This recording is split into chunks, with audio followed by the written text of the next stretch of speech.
The AIDS pandemic is one of the most serious crises the world has ever faced.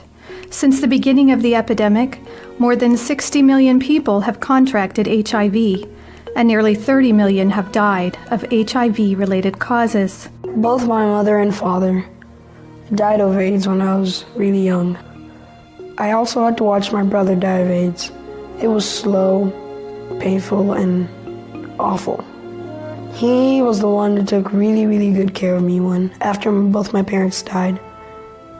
And I really miss him.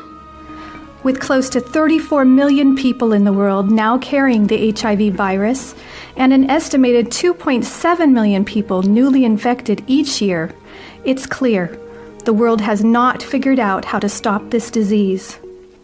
So why, despite the billions of dollars being poured into AIDS prevention, have infection rates not significantly decreased?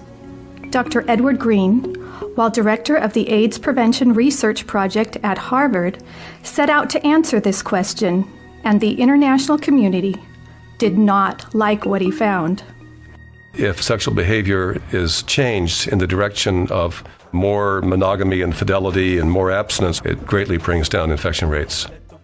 In Dr. Green's book, Broken Promises, How the AIDS Establishment Has Betrayed the Developing World, he says the research shows that the sexual rights approach to AIDS prevention, championed by the UN and Western donor countries, may actually be increasing the rate of infections, not bringing them down. And if he is right, millions have died unnecessarily. When I was a young girl living in Mozambique, a documentary was made about my brothers and I because both of our parents died of AIDS. Meu pai morreu em 2001. Passando algum tempo, 2002, morreu minha mãe. Nós ficamos órfãos dos pais. Não tinha nem mãe nem pai. Ficamos sozinhos.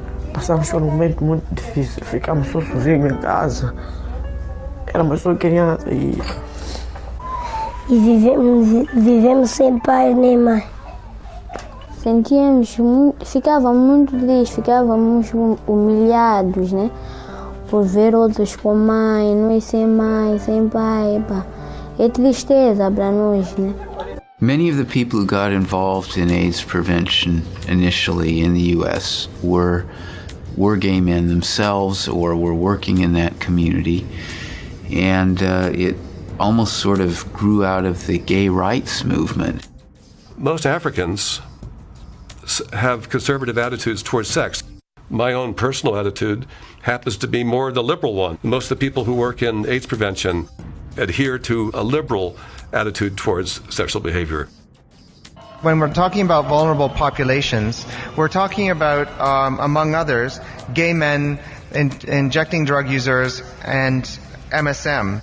Dr. Jonathan Mann, an American physician, is widely credited with organizing the United Nations worldwide fight against AIDS. He placed the struggle to end discrimination against men who have sex with men into the very foundation of global AIDS policies at the United Nations. The historic significance of Jonathan is emphasis that we have to embed the response to AIDS in a human rights approach and not in a classic quarantine type of approach. He really set the tone for the years to come. President Obama issued a directive to all U.S. government agencies that engage in international activities to make advancing LGBT rights a top priority. We have done more in the 2.5 years that I've been in here than the previous 43 presidents to uphold that principle. The Obama administration defends the human rights of LGBT people as part of our comprehensive human rights policy and as a priority of our foreign policy. For us, family stands at the heart of everything we do. We live for the family. Gay rights are human rights, and human rights are gay rights. We do not want any discrimination against anybody under any condition, whether sexual or otherwise. But we have to state clearly and forcefully that this concept stands against everything we stand for in Africa.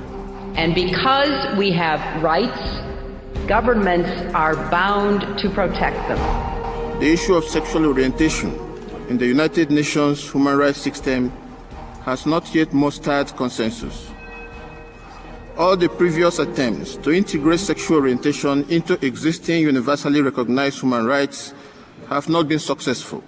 Recently, there was an announcement both by David Cameron and by President Obama that, they are willing to cut off aid to countries who do not recognize LGBT rights. No, we want to object to that as just being manipulation. Downright manipulation to get us to accept something, a lifestyle which is proven to be scientifically unhealthy, a lifestyle which is contrary to the religion and cultures of most of our people. We take great objection to this type of manipulation, and we wonder if the American people are aware of what is happening. Okay, so what we're seeing is the LGBT agenda being pushed in like a carrot stick for aid money. You want aid money, then you must change your laws. These issues of gays and transvestites, transsexuals. This is a new form of imperialism, I must say. And it's surprising that the American, government is at the forefront of that imperialism. What is amazing is that these countries that are harassing us, smaller countries, in these countries, the rate of HIV/AIDS among the homosexual groups there, typified as MSMs, that rate is increasing, and not only so, it is said to be out of control. This is recorded in the scientific journals. The U.S. Center for Disease Control openly admits that although men having sex with men represent only 2% of the U.S. population, they account for approximately 60% of all new HIV infections and are 44 times more likely to be infected with HIV.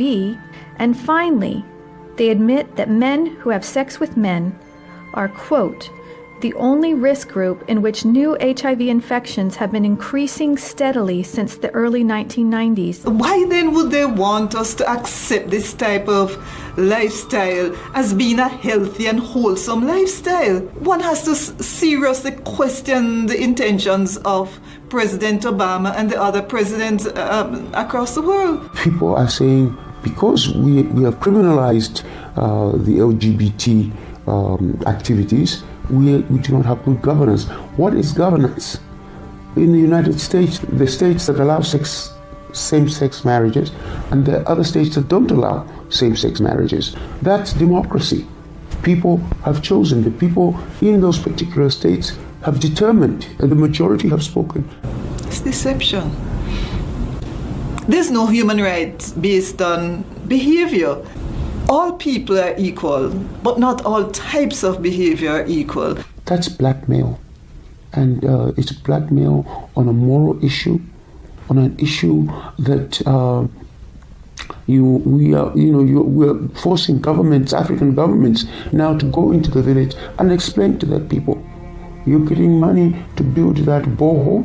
You're getting money to, bring water or electricity into your community simply because you're now going to allow Jane over here to marry Mildred over there. We stand against violence to anybody in the community. We stand against violence. At the same time, it does not mean that we have to accept the lifestyles of others. I'm not saying that I am that I don't like homosexuals or lesbians. I love them. They're my brothers and sisters.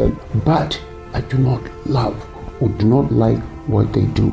But what we're emphasizing is that maintain your way of life while we maintain our own. Well, the end result will be deconstruction of the family system and the family structure in Jamaica. The third and perhaps most challenging issue arises when people cite religious or cultural values as a reason to violate or not to protect the human rights of LGBT citizens. It's against Christian values. And we take, our Christianity differently. It's not like you put on a coat and you can take it off at night. We are Christians through and through, and that's Christianity. We adopted from, the very same people now who are coming in and saying, we're not giving you aid money. It usually starts, from what I've noticed, it starts with the repeal of the anti-sodomy laws, but it doesn't stop there. Once these laws are repealed, it then gives opportunity for persons to demand other rights. They get to the point where they demand marriage or civil unions. Then it gets to the point where churches, there is a demand for these unions to be solemnized in churches. It gets into the educational system. It gets to the point of where criticism of the lifestyle then becomes an offense, and people are fined for this type of thing. And to come in and to say we must change our laws, it's actually to come in and say what we told you about Christianity, what we told you about Islam is not true. Then the Bible maybe has to be changed in this case, because it's in the Bible, and we were told it's in the Bible. There's no witchcraft. You shouldn't have more than one wife. You shouldn't do this. You shouldn't do that. And homosexuality is wrong. Lesbianism is wrong. A man should not be dressed like a woman. Now to come in and say we have to change.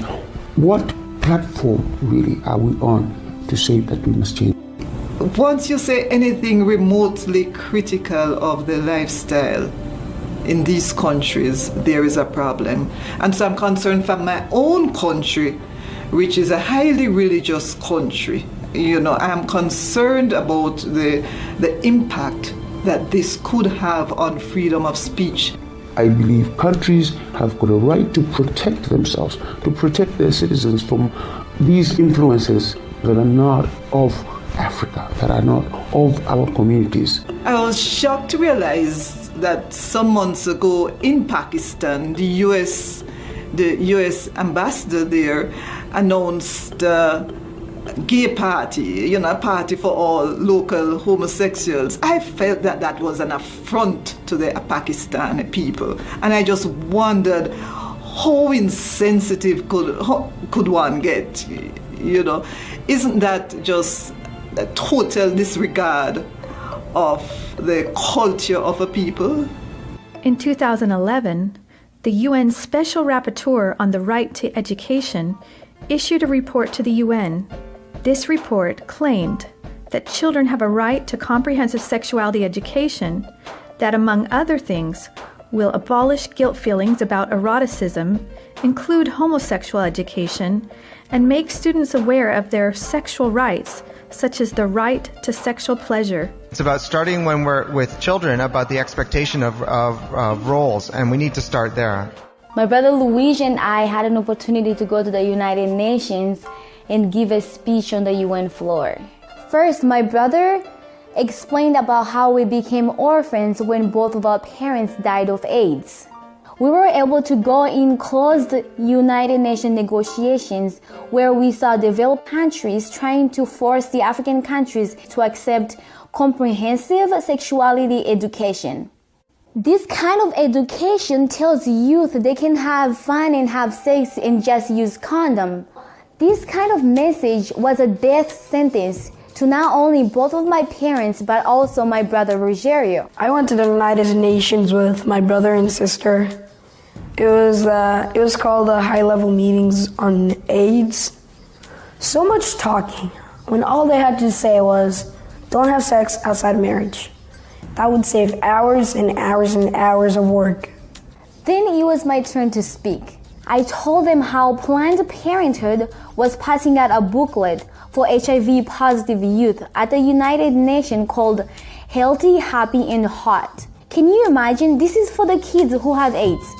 The booklet says its purpose, and I quote, to support your sexual pleasure. It tells youth they can have sex in different ways. It teaches about sexual pleasure through masturbation, with same-sex partners, and even if you are drunk. The first time I came to the United Nations was around 1999. And I remember very clearly I had made some speeches at the United Nations, and I had no idea that when I was calling for comprehensive sexuality education, that it was about pushing the sexual rights movement. In his speech to the International AIDS Conference in August of 2008, UN Secretary General Ban Ki-moon called for the decriminalization and destigmatization of homosexual sex. However, there is no evidence that destigmatizing or decriminalizing the sexual behavior of high-risk groups decreases HIV/AIDS rates. My brother Luis was also invited to speak at the UN about AIDS orphan, but then he found out that the African group was being pressured to endorse a document pushed by UNAIDS called Guidelines on HIV/AIDS and Human Rights. Do you know what the guidelines say we have to do to stop AIDS? They say you have to legalize same-sex marriage and graphic sexuality education for kids and legalize prostitution.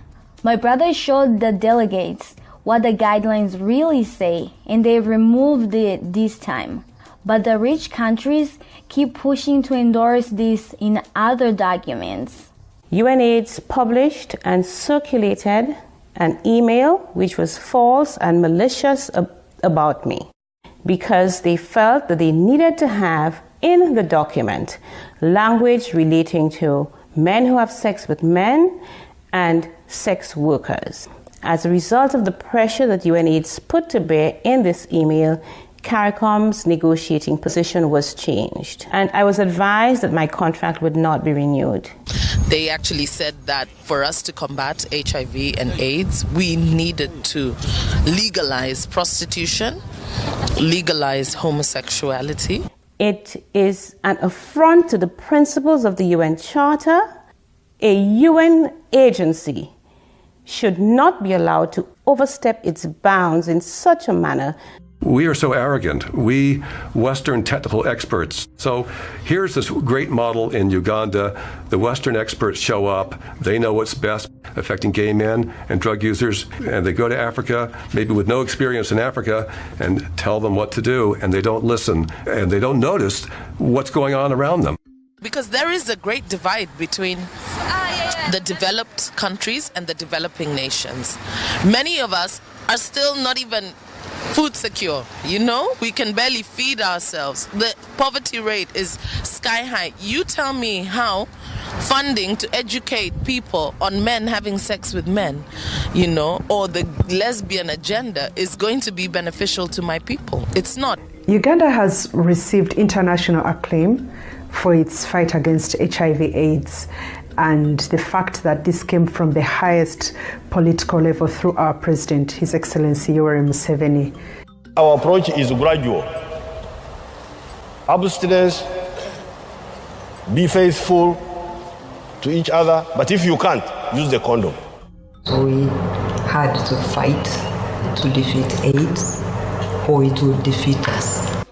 My husband believes in our culture so much, and our culture really used to always promote abstinence from premarital sex. Uganda is our family, and we had to spread that message to everybody. It is ABC. When Uganda launched their ABC program, they had no way of knowing that they were no longer fighting HIV only, but also the ideology behind Western AIDS prevention. Uganda is now very concerned that its success is being eroded by criticism leveled against it, that it's not laying enough emphasis on the use of condoms and should actually reduce its message on abstinence and being faithful to one's partner. It could be said that the small African country of Botswana represents one ideology in the AIDS policy struggle, and that Uganda represents the other. In 1990, Botswana had a prevalence rate of only 3%. In 1992, it rose to 10%, and in 2011, it reached an alarming 24%, the highest in the world next to Swaziland.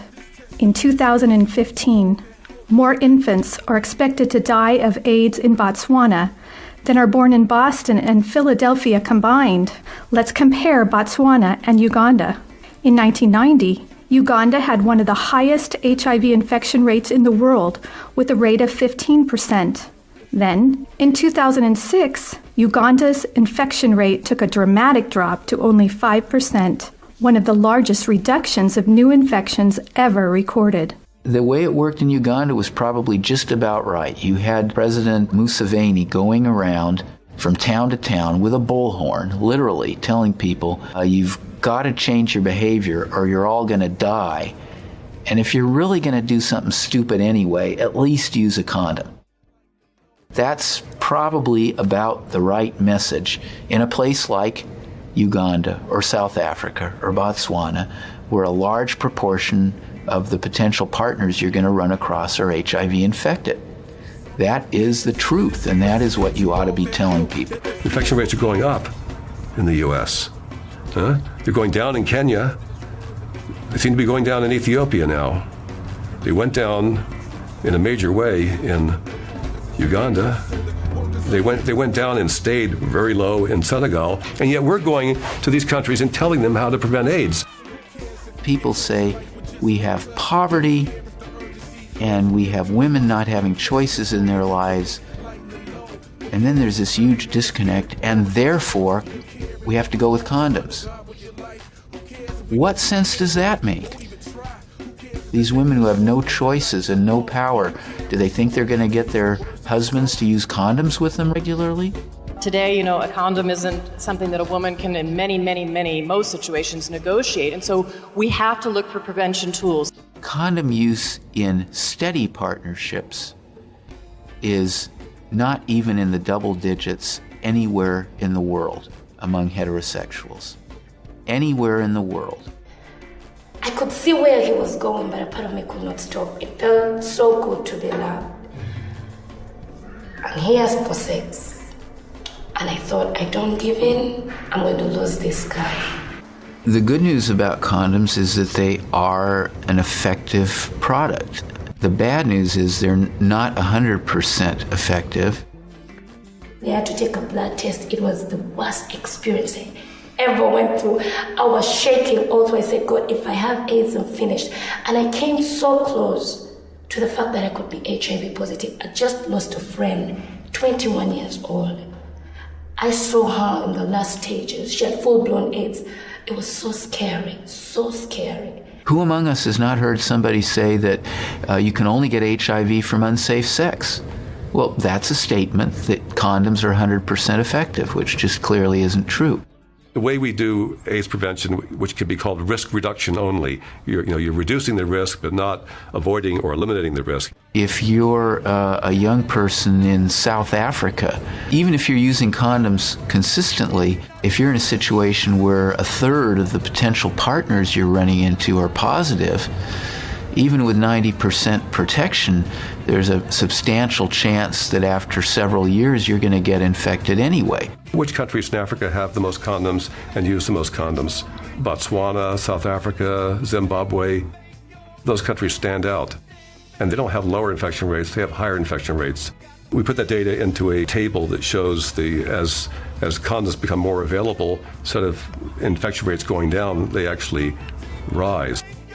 The use of condoms is what we believe is the cause for the slight increase that we have seen in the infection of AIDS, HIV.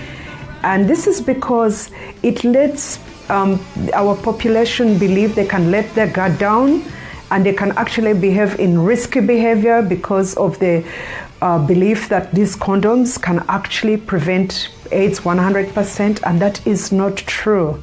I'm in no way opposed to promoting condoms as part of a strategy for AIDS prevention. The problem with condoms is if we let that give us the illusion that we can forget about the A and the B.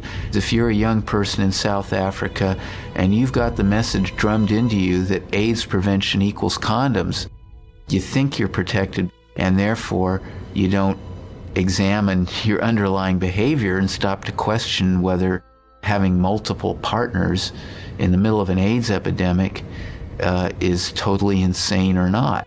You know, you can use the analogy of seatbelts and drunk driving. It's not a bad idea for them to wear seatbelts. The problem comes in when you have the illusion that as long as you wear seatbelts, it's okay to keep driving drunk.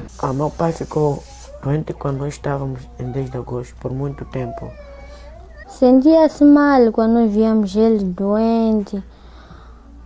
Pensávamos, quando ele morrer, vamos ficar com quem? Quem vai nos sustentar? Sempre andávamos tristes. Mais tarde ele acabou por perder a vida.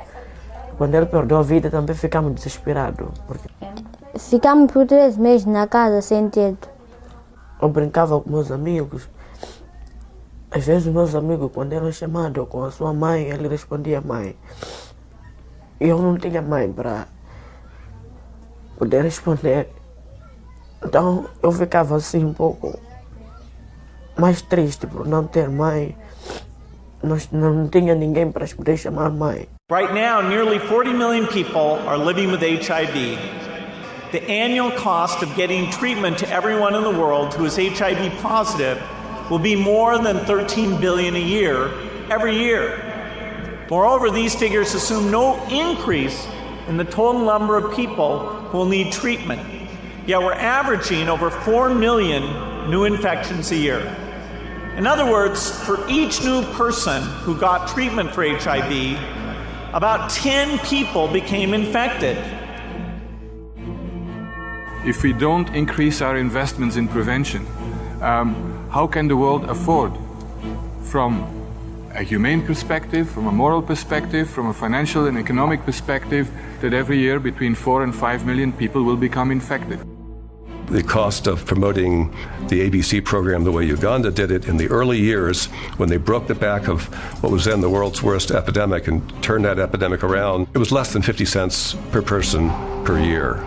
Not only is there this sort of general indictment that we have violated trust and betrayed the people of the third world and everything by letting our ideology get in the way, but we have pushed Uganda away from the model that's worked so well. If you go to Uganda today, the emphasis is on drugs, it's on condoms, testing. The old ABC program that put real emphasis on A and B, that involved the church, went into the schools, it's been largely dismantled.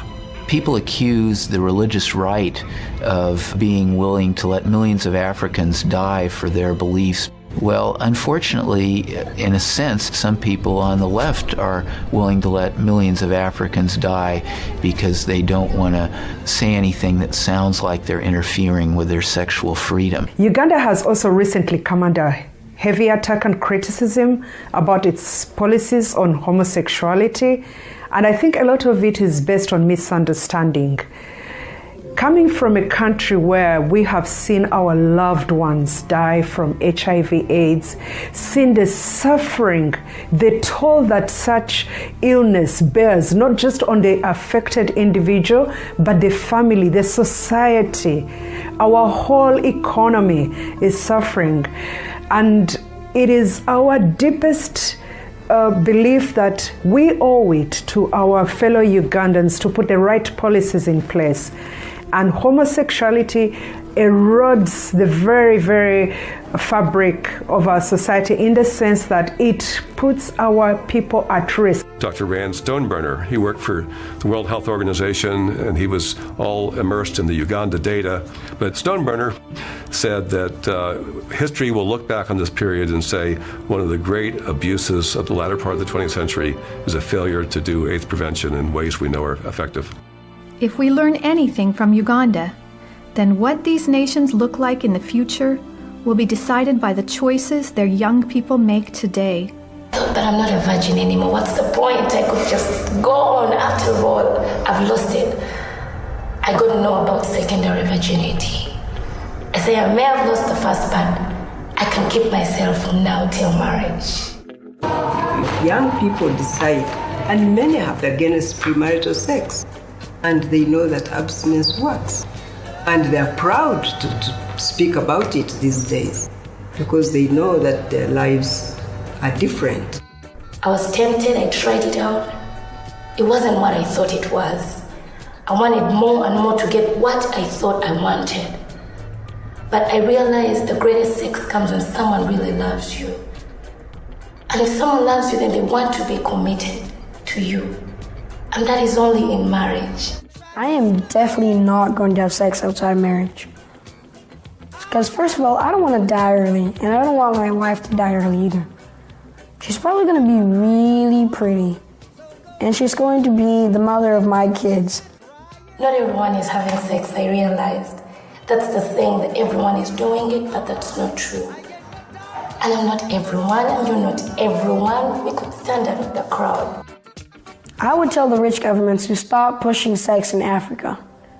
And I would tell the African governments to not listen to them and to stand strong, because no amount of money is worth it. It's a voice that whispers my name. It's a kiss without any shame. Something beautiful, yeah. Like a song that stirs in my head. Singing love will take us where. Something beautiful. Please act now and go to standforfamily.org and sign the petition to stop cultural imperialism. Let's unite with people across the world and stop the abuses exposed in this film.